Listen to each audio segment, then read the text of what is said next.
Hello students, class 9th history chapter socialism in Europe and the Russian Revolution.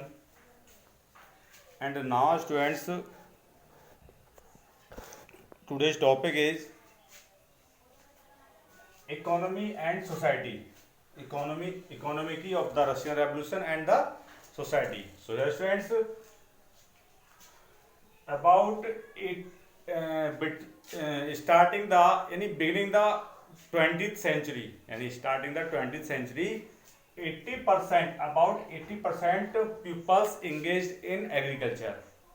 and they earned their living life, they earned their living, यानी 80% जो people थे वो agriculture में किसमें engage थे, farming में engage थे, agriculture में एंगेज थे। जबकि फ्रांस 40% एंड जर्मनी 50%, तो 85% peoples were engaged in agriculture. Cultivators produced for, देखिए अब जो cultivators produce for the market as well as for their own need. जो कल्टिवेटर्स थे यानी फार्मर्स थे, वो अपनी नीड के साथ में जो सरप्लस होता था,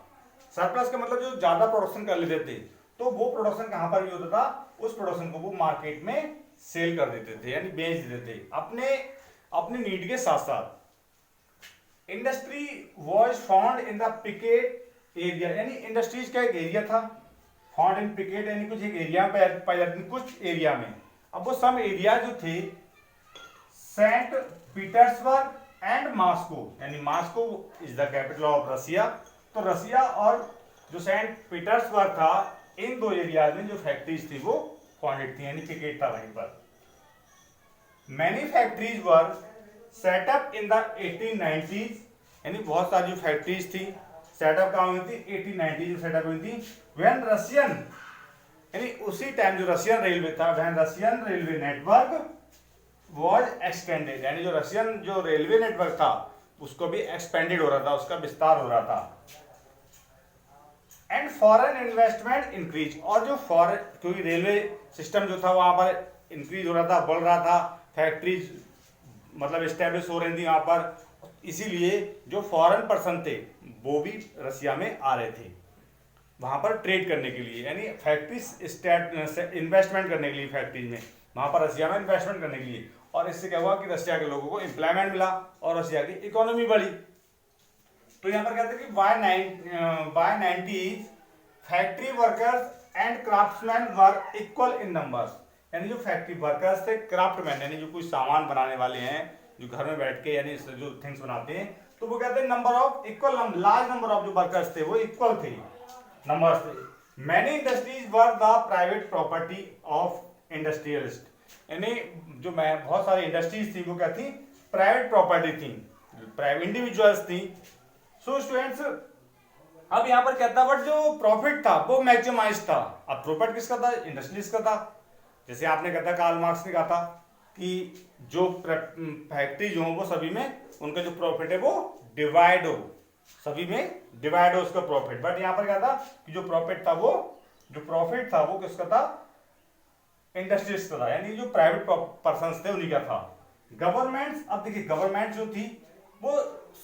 सुपरवाइज करती थी किसकी, जो वर्किंग आवर्स थे, जो मिनिमम जो बेस था उस पर वो सुपरवाइज भी करती थी गवर्नमेंट, उसको देखती थी। बट जो वर्कर्स थे उनसे जो वर्क किया था वो 10 to 12 आवर्स, 10 से यानी 10 to 12 आवर्स जो था उनसे वर्क किया जाता था स्टूडेंट्स, और समटाइम 15 आवर्स तक वर्क किया जाता था, कभी कभी 15 आवर्स तक, यानी 15 घंटे भी उनसे वर्क किया जाता था, यानी तो वर्किंग आवर्स था। तो जो मतलब वर्कर्स थे उन्होंने स्ट्राइक भी की थी, उसकी डिमांड भी की थी कि वर्कर हमारा एक जो है वो उसका लिमिट की जाए वर्कर्स की, यानी आवर जो आवर टाइम था वर्कर्स का उस पर लिमिट किया जाए, और जो वर्किंग जो हमारा वेज है उसको भी एक मतलब क्लियर किया जाए। तो स्टूडेंट वर्कर वर, अब देखिए यहाँ पर जो था कि गवर्नमेंट उस पर मतलब जो लिमिटेड आवर्स थे उस पर एक फोकस करती थी। वर्कर्स वर डिवाइडेड, जो वर्कर्स थे सोशल ग्रुप में डिवाइड थे, जो वर्कर्स थे वो सोशल वर्क में डिवाइड थे। जैसे कुछ विलेज से आए थे, कुछ सम वर्कर्स माइग्रेट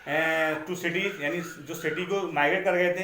विलेज से कुछ वर्कर्स वर्क करने के लिए, जिनके पास फार्मिंग नहीं थी, तो वो अपनी जॉब के लिए मतलब सिटी में आ गए। तो अब यहाँ पर था कि जो वर्कर्स थे वो ऑल्सो डिवाइड कैसे थे, स्किल में डिवाइड थे। यानी कुछ जैसे स्किल का मतलब होता है कि ट्रेंड पर्सन, जो व्यक्ति ट्रेंड हो, मशीन जो मशीन को ऑपरेट कर ले, यानी मशीन चला ले, तो ऐसे वर्कर्स भी वहाँ थे। तो स्किल वर्कर्स जो थे वो बाय स्किल्स के अकॉर्डिंग डिवाइड थे। कुछ वर्कर्स ऐसे थे जो स्किलफुल थे तो वो अलग टाइप का वर्क करते थे। Women made up 30% of the factory labour force by 1914, यानी जो वुमेन थी 30% जो वुमेन थी वो फैक्ट्री लेबर थी, वर्क करती थी। बट जो पेड था, जो उनका बेस था, जो पैसा था, वो पेड लेस देन मैन, यानी मैन की अपेक्षा उनसे वर्क भी कम नहीं लिया जाता, बट जो मनी थी, जो पेड था, जो पैसा था, वो उन्हें कम मिलता था। डिस्पाइट, अब देखिए डिस्पाइट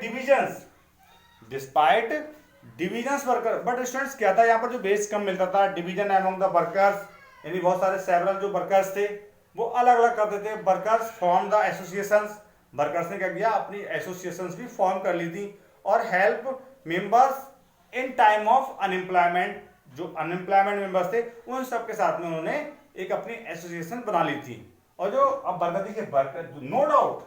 डिस्पाइट डिवीजन मतलब no doubt workers did unite work when they disagree with the employer, और जब वो एम्प्लॉयर से डिसएग्री होते थे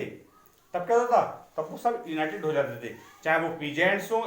या जो भी हो, या जिनके पास प्रॉपर्टी है या जिनके पास जो लेबर वर्कर है, सब क्या हो जाते थे, वो वर्कर्स एक साथ यानी इकट्ठे हो जाते थे। जब भी कोई उन्हें स्ट्राइक करनी होती थी तो ये क्या करते थे कि जब जो वर्कर्स थे तो वो क्या करते थे, यानी स्ट्राइक करते थे, और उस स्ट्राइक के साथ में यानी जो बयान डिसएग्रीड, और फ्रीक्वेंटली क्या था कि उन्होंने जब स्ट्राइक की थी तो स्ट्राइक के साथ में फ्रीक्वेंटली जो क्या था कि जैसे textile industry during the 1896 to 1897 में टेक्सटाइल इंडस्ट्री में क्या हुआ, वहां पर स्ट्राइक की, और मेटल इंडस्ट्री में 1902 में क्या हुआ था, स्ट्राइक हुआ था स्टूडेंट्स। सो स्टूडेंट्स उनकी जो इकोनॉमी की थी, जब वहाँ फैक्ट्री इन्वेस्ट हुई, जब फैक्ट्री वहाँ इंक्रीज हुई तो जो फॉरेन इन्वेस्टमेंट्स थे वो इंक्रीज हुए तो उनकी इकोनॉमी बढ़ी। अब वहाँ पर जो फार्मर्स थे, मतलब जो सोसाइटी थी, तो सोसाइटी में बताया कि जो वुमेन्स वर्क करती थी उनसे बहुत ज़्यादा वर्क लिया जाता था, सोसाइटी डिवाइड थी, विलेज से लोग सिटी आए थे, तो कुछ वर्कर्स स्किलफुल थे, यानी बाय स्किल्स के लोग डिवाइड थे। अब स्टूडेंट्स उसमें कहता है कि जो पीजेंट्स जो थे वहाँ के, जैसे peasants cultivate most of the land, यानी जो पीजेंट्स थे, जो फार्मर्स थे, वो मैक्सिमम लैंड को कल्टिवेट करते थे, but the nobility the crown and, but जो मैक्सिमम जो उसका ऑनर्स थे वो नोबिलिटी, यानी जो राजा महाराजा जो रॉयल फैमिली से बिलोंग करते थे वो लोग होते थे, क्रोन जो किंग फैमिली जो किंग होते थे, एंड ऑर्थोडॉक्स चर्च, यानी जो ऑर्थोडॉक्स चर्च होते थे, मतलब इनका ही मैक्सिमम उस प्रॉपर्टी पे कब्जा था, जो वहाँ की लैंड थी। और ये लेबर्स थी, जो पीजेंट्स थे, कुछ पीजेंट्स ऐसे थे जिनकी अपनी लैंड थी कि जिससे भी अपना मतलब अपना ही वर्क कर पाते थे, अपनी लिवलीहुड वो अपनी लाइफ ही मतलब जी पाते थे, इतना उनके पास एग्रीकल्चर फार्मिंग थी। मैक्सिमम जो फार्मिंग थी वो नॉबिलिटी पर्सन के पास थी और वो उनके खेतों में वर्क करते थे। मैक्सिमम ये लोग सिटी में रहते थे, जो नॉबल पर्सन थे वो सिटीज में रहते थे। स्टूडेंट्स पीजेंट्स टू वर्क, अब ये पीजेंट्स थे ये भी क्या थे, डिवाइडेड थे, कुछ पीजेंट्स लेबर टाइप थे, कुछ पीजेंट्स लार्ज फार्मर्स टाइप थे, कुछ पीजेंट्स ऐसे थे जिनके पास बहुत थोड़ा स्मॉल प्लॉट्स थे, कुछ के पास लार्ज प्लॉट थे, बट मैक्सिमम जो फार्मर्स थे उनके पास स्मॉल प्लॉट्स थे, मतलब बहुत ज़्यादा उनके पास जो लैंड थी वो नहीं थी।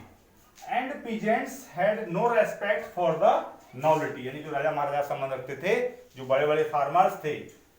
उन लोगों का वो वहां पर रेस्पेक्ट नहीं करते थे। जैसे फ्रेंच रेवोल्यूशन में आपने पढ़ा था कि वहां के जो फार्मर्स थे वो उनका रेस्पेक्ट भी करते थे, पीजेंट्स नोबल पर्सन का रेस्पेक्ट करते थे, बट यहाँ पर रशिया बिल्कुल अलग है, वो यहाँ पर उनका जो रेस्पेक्ट है वो नहीं करते थे students.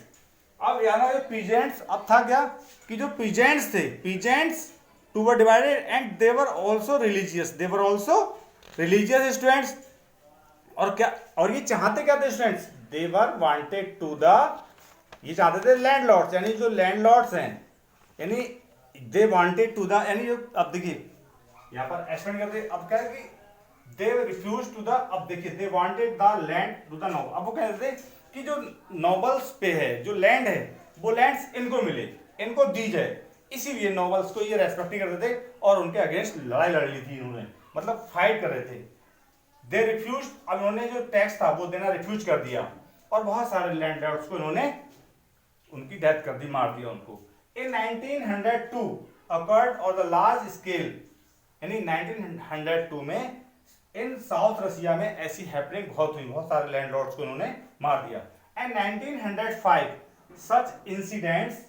Took place all over the Russia, और ये मर्डर वाली जो हैपनिंग थी वो 1905 में पूरे रशिया में घटना हैपनिंग होने लगी। Russian peasants were different from